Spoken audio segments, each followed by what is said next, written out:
In the opulent halls of the Hayes clan, Jennifer Hayes lives as a mere pawn in a ruthless game of power and betrayal. Disregarded by her family and thrust into a cruel scheme, she must navigate a treacherous court where her only value lies in bearing an heir for the queen. As Jennifer struggles to survive amidst brutality and deception, a forbidden connection with King Samuel could alter her fate if she can outwit the dangers and endure the palace's unforgiving trials.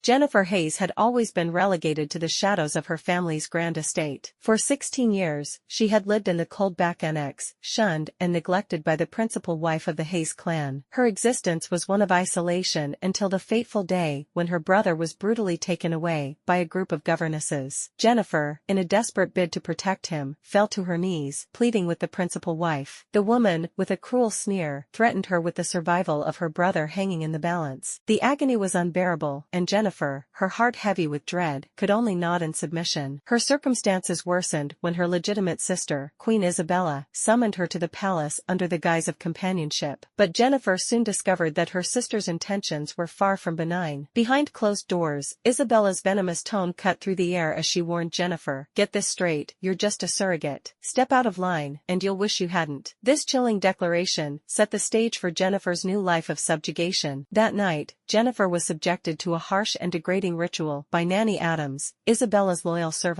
Scrubbed with relentless force until her skin was raw, Jennifer was left in a simple slip, hidden behind a screen adjacent to the royal bed. Nanny Adams hissed a stern warning, "No sounds, no marks, make sure the king suspects nothing." Jennifer's heart raced as she prepared to meet King Samuel, whose presence loomed large in her life. Samuel Tully, though the eldest son, had never been favored by King Rob. Queen Isabella had been infatuated with him long before her coronation, a fact that puzzled Jennifer. Why, Jennifer wondered, did Isabella go to such lengths to ensure that she bore the king's child, risking their lives in the process? The queen's desperation was palpable, a treasonous gamble that could lead them all to ruin. Jennifer's resentment was deep, but her brother's survival was her only priority. As Samuel entered the room, his presence was commanding. Jennifer, despite her fear, assisted him with his attire, her hands trembling as she undressed him. Samuel, sensing her trepidation, pulled her close, his breath warm against her skin. "What's with the silence tonight, love?" he asked. Jennifer's heart pounded. Speaking could reveal her true identity, but remaining silent might raise suspicions. With a trembling resolve, she wrapped her arms around his neck and met his lips. The night was filled with an uneasy tension, as Samuel's touch was gentle yet intense. He fell asleep almost immediately after their encounter, and Jennifer, exhausted and anxious, carefully switched places with her sister. Isabella's gaze as she took over was filled with envy and disdain, her resentment palpable. Jennifer retreated to her side chamber, struggling to find sleep as she lay awake, contemplating her perilous situation. Nanny Adams arrived in the dead of night with a dark, thick potion, which Jennifer was forced to drink. The palace's cruel routines continued, and each day brought new trials. The queen's punishments were severe, designed to break Jennifer's spirit while keeping her under constant surveillance. The fear of further brutality loomed over her as she fulfilled her duties, all the while trying to avoid suspicion. One evening, as the Dowager Queen's birthday approached, Jennifer was granted a rare moment of freedom. She ventured into the Phoenix Wings courtyard, where a towering apple tree caught her eye. The tree's blossoms were in full bloom, and Jennifer climbed it, savoring the brief respite from her harsh reality. As she plucked the apple blossoms and enjoyed the view, a sharp call interrupted her tranquility. Startled, Jennifer lost her balance and fell from the tree. The gates of the Phoenix Wing swung open, and King Samuel, in his golden royal robes, rushed to her side. Concern etched on his face, he called for his physician while gently holding Jennifer down. As she tried to apologize and explain, he inquired, "You are the queen's half-sister, correct?" Jennifer nodded, feeling a pang of shame. Samuel's kind demeanor and genuine concern contrasted sharply with the cruelty she faced daily. The physician confirmed that Jennifer's leg was sprained, not broken, and applied a bruise ointment. When Queen Isabella returned and learned of the incident, she was furious, delivering a fierce slap to Jennifer's face. Her anger was directed at what she perceived as an attempt to gain the king's favor. Jennifer, tearful and desperate, explained that she had merely been sunbathing in the tree, but Isabella remained unconvinced and threatened her further. The following day, Jennifer faced severe punishment from her sister. The palace's torturers inflicted excruciating pain upon her with methods designed to leave no visible marks. Despite the agony, Jennifer's resolve remained unshaken. Her only solace was the brief moments she spent with Samuel, whose unexpected kindness provided a glimmer of hope amidst the darkness. As the days passed, Jennifer's resilience was tested time and again. skin. The wood torture, which caused intense pressure on her chest and stomach, was a harrowing experience. Her pleas for mercy went unheard as her sister watched with a cold, calculating gaze. Jennifer's only desire was to protect her brother and survive the palace's treacherous environment. With the Dowager Queen's birthday nearing, Jennifer found herself increasingly confined. Her sister's distrust and cruelty seemed to know no bounds. Yet, a new development emerged. Samuel's visits, though infrequent, became a source of complex emotions for Jennifer. The king's tenderness contrasted sharply with her sister's harshness, and she began to question her own feelings and the possibility of a future beyond the palace's confines. In a quiet, introspective moment, Jennifer contemplated her fate. She had endured countless trials and betrayals, but the possibility of a new alliance or escape still beckoned. The oppressive palace walls seemed to close in around her, but Jennifer's hope was kindled by her secret moments with Samuel. The connection they shared, however fleeting, suggested that there might be a chance for change. As dawn broke on the day of the Dowager Queen's birthday, Jennifer faced yet another grueling day. The king's presence and the palace's ongoing trials were a constant reminder of the high stakes of her survival. With her sister's threats hanging over her and the palace's unforgiving nature pressing in, Jennifer knew that the ultimate test of her resilience was approaching. In the midst of the royal celebrations, Jennifer's thoughts were consumed by the uncertainties of her future. Could she find a way to escape the palace's grasp, or would she be forced to endure even greater suffering? As she braced herself for what lay ahead, the possibility of a daring plan or a newfound ally loomed on the horizon, promising a potential turning point in her tumultuous life. As the festivities continued, Jennifer's heart raced with anticipation and fear. The path ahead was fraught with danger and deception, but the promise of a new beginning, whether through love, rebellion, or cunning, might finally offer her a chance to break free from the palace's chains and claim her destiny.